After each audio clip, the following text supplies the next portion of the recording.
گھونٹ لینے کے بعد تکلیف سے چہرے کے زاویے بگاڑتے ہوئے گلاس دور ہٹا دیا تھا۔ گلے کی سوزش اذیت کا باعث بن رہی تھی۔ چند لمحوں تک خالی نظروں سے کسی غیر اس نے اپنی آنکھیں بند کر لی تھی۔ دوبارہ اسے ہوش دن کے اجالے میں آیا۔ اس وقت آیا تھا جب مشرقی دیواروں کے تمام کھڑکیوں پر سے جنت کمال نے پردے کھینچ کر ہٹا دیے تھے۔ دھوپ کی سنہری کرنیں اس کے چہرے پر پڑنے لگی تھی۔ سوتی جاگتی کیفیت میں اس نے آنکھیں کھول دی تھیں۔ کھڑکی سے باہر سر نکال کر جانے کسے زور و شور سے ہاتھ ہلا کر وہ ہنستے مسکراتے چہرے کے ساتھ سیدھی ہوئی تو فارس وجدان پر نظر پڑتے ہی اس کی مسکراہٹ سمٹ گئی تھی۔ وہ پھول جنہیں وہ ہاتھ میں پکڑے تھی ان کی ڈنڈیاں بھی ڈھلک سی گئی تھیں۔ فارس نے بٹن دبا کر بستر کو سٹنگ پوزیشن میں ایڈجسٹ کیا۔ وہ اپنی جگہ کھڑی یکایک اجنبی ہو گئی، خاموش ہو گئی، سپاٹ ہو گئی۔ کچھ دیر پہلے تک اس کے چہرے پر جتنے بھی رنگ بکھرے ہوئے تھے وہ اب آنکھوں میں بھی نہ رہے تھے۔ شان بے نیازی سے اس نے اپنا رخ بدلا، گلدان میں پھول ڈالے اور باہر نکل گئی۔ دوبارہ اس کی آمد ڈاکٹر بخاری کے ہمراہ ہوئی تھی مگر وہ خود اندر نہیں آئی تھی۔ میں اب ٹھیک ہوں، گھر جانا چاہتا ہوں۔ چیک اپ کے بعد وہ ڈاکٹر بخاری سے مخاطب تھا اور وہ ناخن کے ساتھ کھیلتی دروازے کے ساتھ لگی کھڑی تھی۔ اس پر ہم کل بات کریں گے، فی الحال تم صرف ریسٹ کرو۔ ڈاکٹر بخاری کہہ رہے تھے، آپ سمجھ نہیں رہے، مجھے کل میٹنگ فارس انہوں نے کچھ سختی سے اس کی بات کاٹی تھی۔ میرے خیال میں اس وقت تمہیں اپنے لیے تھوڑی سی سنجیدگی دکھانی چاہیے۔ تمہیں اندازہ نہیں ہے کہ کل تمہیں کس حالت میں ہسپتال لایا گیا تھا۔ دوسری طرف خاموشی چھا گئی۔ تمہاری بیوی بہت بہادر ہے۔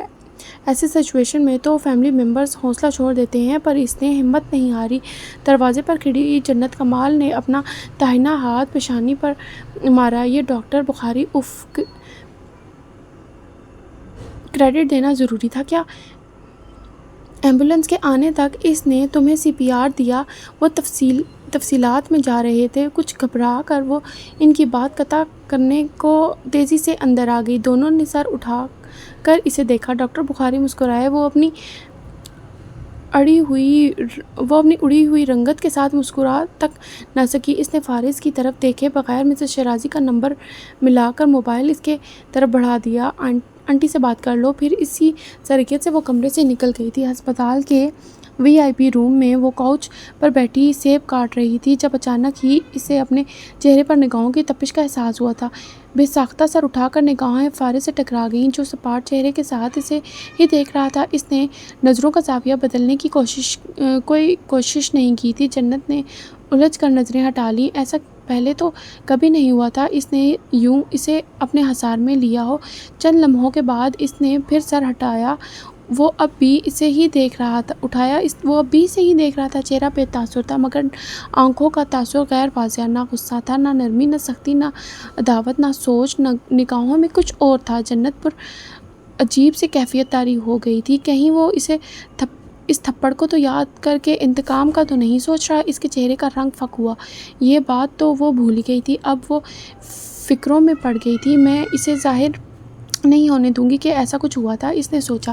صاف مکر جاؤں گی، بولوں گی تمہارا وہم ہے، تمہیں اپنا ہوش نہیں تھا تو تھپڑ کا ہوش کہاں سے آ گیا؟ ہمت مجتمع کر کے اس نے فارس کی طرف دوبارہ دیکھا۔ اس بار صحیح معنوں میں فارس کی نگاہوں کا تاثر اس پر واضح ہوا تھا۔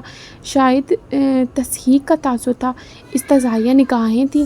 کچھ تو تھا آگ اور برف جیسا، منجمد کرتا، جلا کر راکھ کر دینے والا۔ جنت کے لب بھیج گئے۔ بھویں سکڑیں۔ لاہور سے واپسی کے بعد خود سے کیے جانے والے سارے وعدے اسے ایک ہی لمحے میں یاد آ گئے تھے۔ ان حدود، قطور اور فیصلوں کا بھی ایک ادراک ہوا جن کی پاداش میں اس نے وجدان ہاؤس میں اپنی نقل و حرکت کو کم کر دیا تھا۔ اسے یاد آیا 24 گھنٹے پہلے تک وہ فارس وجدان کی طرف نظر اٹھا کر دیکھتی بھی نہیں تھی، اور یہ بھی کہ اس نے خود کو اس کے گھر میں اجنبی مسافر کر لیا تھا، اپنے تعلق کو جیسے مسز شیرازی سے شروع کر کے مسز شیرازی تک ہی محدود کر لیا تھا۔ مگر اب وہ پچھلے 24 گھنٹوں سے اس کے لیے ہسپتال میں موجود تھی اور فارس وجدان کی مسز ہونے کے ناطے کچھ کام وہ بھی سر انجام دے رہی تھی، یعنی کہ اس کے ساتھ رہنا، یہ سیب کاٹنا، اور اس پر بھی فارس کی نظریں۔ وہ جانتی تھی کہ فارس وجدان کبھی بھی اس کے بارے میں مثبت نہیں سوچے گا، وہ ہر بار اور ہمیشہ کی طرح اس کے اٹھائے گئے ہر اقدام کے پیچھے کوئی غرض ڈھونڈے گا، اس سے قبل کہ وہ اب بھی ایسا ہی کرے، اسے اس کی نظروں میں گرائے، توہین کرے یا پھر اس کی عزت نفس پر چوٹ کرے، بہتر ہے وہ کچھ باتیں خود ہی اس پر عیاں کر دے۔ یہ مت سمجھنا کہ تمہیں امپریس کرنے کے لیے سیب کاٹ رہی ہوں۔ ڈاکٹر بخاری کا حکم ہے، سخت لہجہ تھا، غصہ تھا، خفگی تھی کہ اب میں تمہارے دل میں اپنی جگہ بنانے کی کوئی کوشش نہیں کر رہی ہوں، اس لیے تم مجھے تجزیے کا میز نگاہوں سے مت دیکھو۔ بستر پر آرام دہ حالت میں نیم دراز اسے خاموشی سے دیکھے گیا۔ اس نے دوسرا سیب اٹھا لیا، اسے لب کھینچ کر نفاست سے کاٹنے لگی جیسے سزا کاٹی جاتی ہے۔ بالکل ویسے میں نے تمہاری جان نہیں بچائی، خود کو بیوہ ہونے سے بچایا ہے، اپنا بھلا سوچا تھا میں نے، ورنہ جس طرح تمہیں میری کوئی پرواہ نہیں ہے، بالکل اسی طرح مجھے بھی تمہاری کوئی پرواہ نہیں ہے۔ سر اٹھا کر سرد نظروں سے فارس فردان کو دیکھنا چاہا، موبائل اسکرین پر نگاہ جمائی، اس نے متبسم چہرہ جنت ساکت ہو گئی تھی۔ وہ مسکرا رہا تھا، بخدا وہ مسکرا رہا تھا۔ کس لیے؟ کوئی لطیفہ سنایا ہے اس نے؟ اور یہ بھی مت سوچنا کہ میں کچھ بھی نہیں سوچ رہا۔ اپنی بات ادھوری رہ جانے پر اور بر وقت اس کا رسپانس مل جانے پر وہ چپ ہوئی تھی۔ وہ اپنے موبائل کی طرف متوجہ تھا، کچھ ٹائپ کر رہا تھا، یقیناً انداز اب مصروفیت لیے ہوئے تھا۔ کچھ دیر پہلے تک جو ایک لمحے کے لیے اس کے چہرے پر تبسم بکھرا تھا، اس کی جگہ عظیم سرد مہری نے لے لی تھی۔ وہ مضطرب ہوئی تھی، پھر سیب کی پلیٹ اس کے بستر پر رکھ کر پلٹنے ہی لگی تھی کہ اس کا داہنا ہاتھ فارس کی گرفت میں آ گیا۔ جنت کا دماغ جیسے بگ سے اڑا، جھٹکے سے مڑ کر اس نے حیرت و بے یقینی سے اسے دیکھا تھا۔ اسی ہاتھ سے تھپڑ مارا تھا نا؟ جنت کے ہوش اڑ گئے تھے، آنکھوں میں خوف و ہراس پھیل گیا تھا، اوپر سے اس کی گہری آنکھوں کا تاثر، برف اور آگ کا مشترکہ تاثر۔ جنت کی ریڑھ کی ہڈی میں سرسراہٹ سی دوڑ گئی تھی۔ وہ جو سوچے ہوئے تھی کہ فوراً اسے مکر جائے گی، ڈٹ جائے گی یا لاجواب کر دے گی، تو میرا ہاتھ تو چھوڑو۔ کچھ متوحش ہو کر اس نے اپنا ہاتھ کھینچا۔ اس حالت میں بھی فارس کی گرفت کسی آہنگی شکنجے جیسی تھی، حالانکہ ڈاکٹر بخاری اسے صرف اس لیے ڈسچارج نہیں کر رہے تھے کہ اسے بہت کمزوری محسوس ہو رہی ہے۔ پہلے جواب دو۔ میں جواب دینے کی پابند نہیں ہوں۔ ذرا سا رعب دکھانا چاہا، نتیجتاً گرفت سخت ہو گئی تھی۔ نہیں، یہ وہ والا ہاتھ نہیں تھا، بے بسی سے چلائی، حالانکہ مجرم ہاتھ یہی تھا۔ ٹھیک ہے، دوسرا ہاتھ دو۔ پہلے تم یہ چھوڑو۔ اپنی کلائی گھما کر کھینچتے ہوئے وہ بہت خوف زدہ لگ رہی تھی۔ پہلے تم دوسرا ہاتھ دو۔ گرفت کے ساتھ ساتھ فارس کا لہجہ بھی سخت ہوا تھا۔ جنت نے پورا زور لگا دیا مگر فارس نے ہاتھ نہیں چھوڑا۔ ایک لمحے کے لیے جیسے کوئی منظر آنکھوں کے پردوں پر لہرایا، سدرا کی شادی، پارکنگ ایریا، رات کی تاریکی اور زمان۔